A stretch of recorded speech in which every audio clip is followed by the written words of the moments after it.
నలుగురు కోసం 95% ఇబ్బంది పెట్టకూడదు. ఆ విధంగా మంచినీటి సమస్య కానీ, డ్రైనేజ్ సమస్య కానీ, బోర్వెల్స్ రిపేర్ కానీ,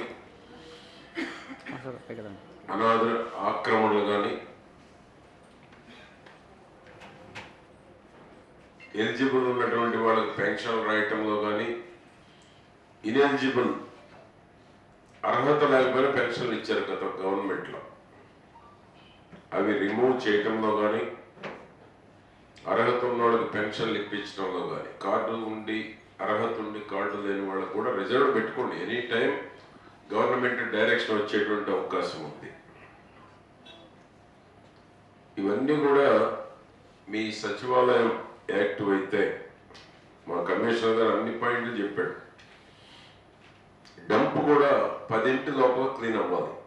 ఎవరి సచివాలయం పరిధిలో వాళ్ళు ఏకుందామని లేచి రోడ్లు ఊడ్చి డంప్ ఎక్కడ కనపడితే ఒప్పుకోం. టౌన్లో 10 పబ్లిక్ రోడ్డు మీదకి వచ్చేటప్పటికి ఎక్కడ డంప్ ఉండటానికి వీల్లేదు.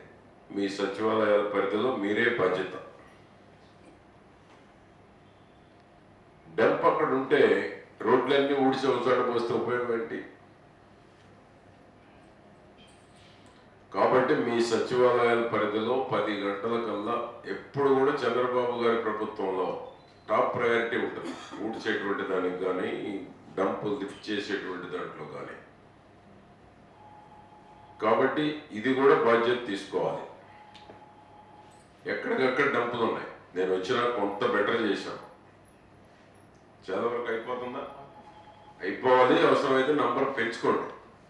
టాప్ ప్రయారిటీ తెలుగుదేశం కూటమి ప్రభుత్వంలో మీకు ఒకటే చెప్తున్నాను, మంచి నీరు సఫిషియంట్ డిశ్చార్జ్ ఇవ్వాలి. శానిటేషన్ కంప్లైంట్ రావడానికి వీలు లేదు. 3 స్ట్రీట్ లైట్స్ ఎక్కడ కూడా లైట్ పోయిందనే కంప్లైంట్ రాకూడదు.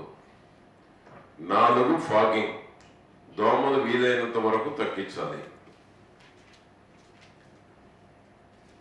5 అనాథరైజ్డ్ లేఅవుట్లు ఉండటానికి వీలు లేదు.